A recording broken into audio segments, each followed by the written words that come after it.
पैशांचा इतिहास आणि विकास किंवा पैशांची उत्क्रांती. इव्होल्युशन ऑफ मनी. समजा तुम्हाला एक काम दिलं. दुकानात जायचं आणि कोबी देऊन सिल्कची साडी घ्यायची. तुम्हाला असं करता येईल का? तुम्ही म्हणाल, हे तर अशक्य आहे. पण बऱ्याच वर्षापूर्वी हे शक्य होतं. स्वतःला ज्या गोष्टींची गरज असेल तिच्या बदल्यात स्वतःकडे असलेली वस्तू ते देत असत. याला वस्तू विनिमय पद्धती म्हणजेच बार्टर सिस्टीम म्हणतात. सामानाच्या किंवा वस्तूंच्या बदल्यात वस्तू अशी देवाणघेवाण केली जात असे. त्या काळात ज्या व्यक्तीकडे जास्त वस्तू असतील त्यांना श्रीमंत मानलं जात असे. जितक्या जास्त वस्तू तितकी ती व्यक्ती अधिक श्रीमंत. पण कालांतराने चलनाची ही पद्धत लोकांना गैरसोयीची वाटू लागली. इतर गोष्टी मिळवण्यासाठी खूप जास्त सामान सोबत घेऊन दूरवर चालत जाणं अवघड आणि कधीकधी अशक्य वाटायला लागलं. बऱ्याचदा त्या वस्तू घेतील असे लोकही मिळत नसत. म्हणूनच वापरायला सोप्या अशा चलनाची आवश्यकता वाटू लागली, ज्यामध्ये पुढील काही वैशिष्ट्ये असली पाहिजेत. समाजाच्या मोठ्या गटाला ते चलन मान्य असलं पाहिजे. त्या चलनाला स्थायी मूल्य असावं. चलनाची ने-आण करणं सोपं असावं. अनेक वर्ष ते साठवता यायला हवं. सोप्या पद्धतीनं त्याचं वितरण करता यावं. ही सर्व वैशिष्ट्य डोळ्यापुढे ठेवून माती, सोनं, चांदी आणि तांबे यांची नाणी चलनात आली.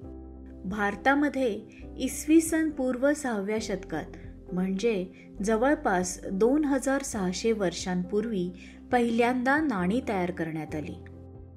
बिहारच्या वैशाली या गावातील संग्रहालयात त्या काळातील शेकडो नाणी बघायला मिळतात. ही नाणी राजांनी चलनात आणली होती, त्यामुळे त्यांचं मूल्य वाढतच गेलं. इसवी सन पूर्व 7व्या शतकात म्हणजे जवळपास 2700 वर्षांपूर्वी चीनमध्ये कागदी चलनांचा शोध लागला होता. पण कागदी चलनाला नाण्यांची जागा घेण्यासाठी बरीच वर्ष लागली. भारतात इंग्रजांनी कागदी नोटा चलनात आणायला सुरुवात केली. स्वतंत्र भारताची पहिली 1 रुपयाची नोट 1949 मध्ये छापली गेली. भारतीय रुपयाप्रमाणेच श्रीलंकन रुपया, नेपाळी रुपया, British pound, American dollar, Australian dollar इत्यादींचा चलनात वापर केला जातो. म्हणजे काय? तर प्रत्येक देशाचं एक स्वतंत्र चलन असतं. चलन हे एक साधन आहे जे वापरून आपण वस्तू खरेदी करू शकतो. प्रत्येक देशाचा चलन बनवण्याचा प्रकार वेगळा असतो.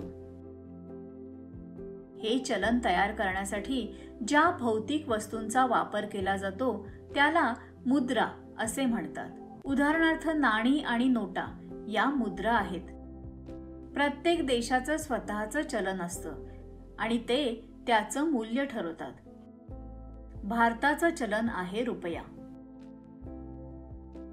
रुपया या शब्दाची उत्पत्ती संस्कृत मधील रूप्यकम या शब्दापासून झालेली आहे.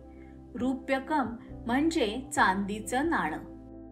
इसवी सन 1540च्या सुमारास शेरशाह सुरीने रुपया नावाचं नाणं चलनात आणलं. 2010 मध्ये उदय कुमार यांनी रुपयासाठी एक चिन्ह तयार केलं.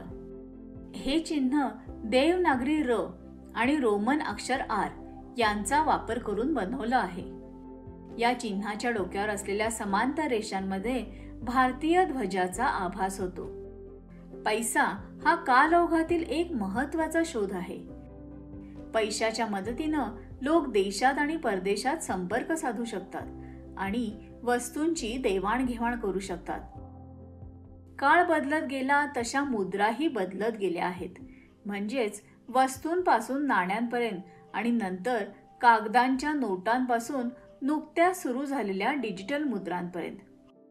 पण त्याचं महत्त्व अजूनही कायम आहे. प्रत्येक पिढी आणि प्रत्येक व्यक्तीला चांगलं जीवन जगण्यासाठी पैशांची किंवा चलनाची ओळख करून घेणं, पैसे सुरक्षित ठेवणं आणि त्याचं व्यवस्थापन करणं हे महत्त्वाचं आहे.